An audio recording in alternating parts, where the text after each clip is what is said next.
Bible truth, line by line, in context, 5-minute lessons. Let's go. Welcome to Bible Bites. All right, guys, the 5-minute lesson starts now.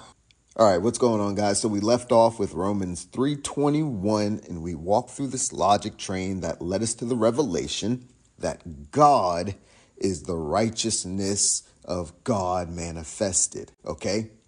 The righteousness manifested of God is God himself. And that's where we left off. So we're going to pick up from there. Now, I want you to remember the gospel of God is also the gospel of Christ. And the gospel is about Christ, the Son of God, right?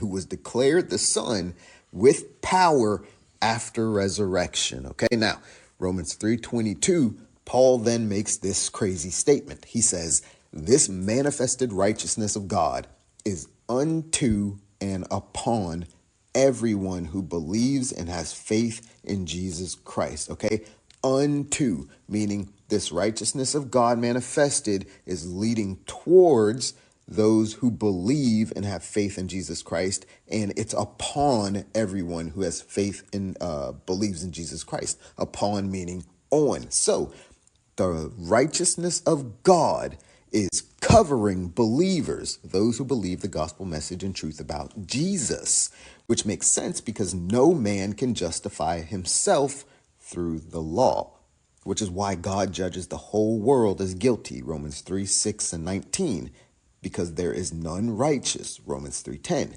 because only God holds the truth about himself in righteousness, Romans 1:18 and Romans 2:2. Now notice, the righteousness of God is for all who believe in Christ, for there is no difference.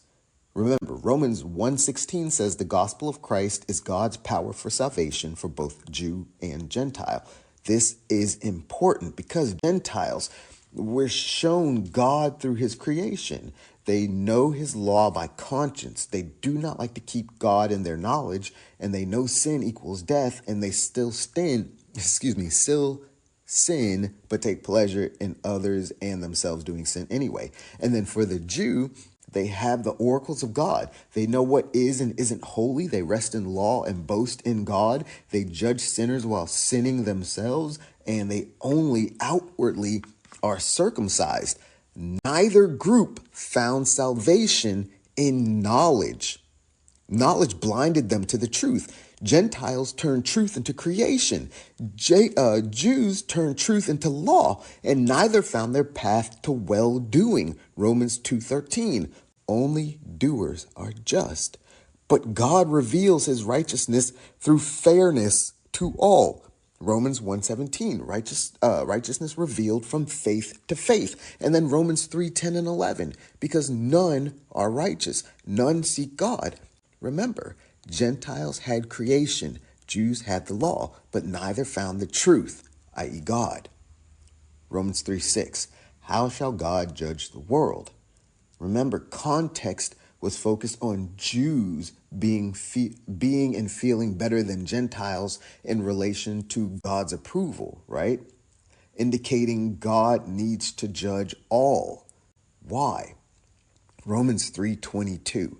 So through the gospel of God in Christ, the righteousness of God through Christ could be unto and upon all who believe in Jesus, meaning because God is no respecter of persons, Romans 2:11, he chooses to be fair, offering salvation to everyone because no one holds the truth in righteousness. Meaning Romans 1:32 applies to everyone. We are all facing a death sentence. Now, Romans 3:23, this conclusion is stated flat out, right? Paul states, for all have sinned and fall short of the glory of God. So sin is or includes falling short of God's glory.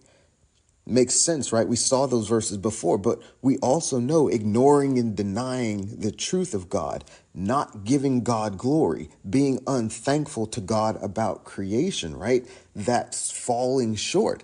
These create vain imaginations, and they create foolish, dark hearts, and everyone has them because everyone falls short.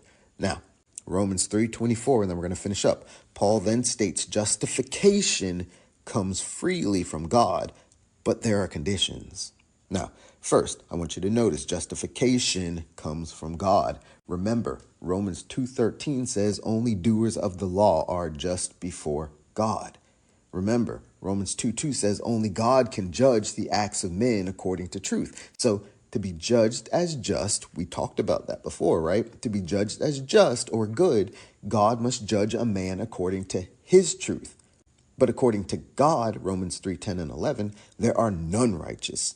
Romans 3:12 further says there are none that do good. And we know that's because we do not like to believe and keep God in our knowledge. Romans 1:22 and 25, we change the truth of God into a lie. But notice something about being justified by God. Justification that is free comes by grace.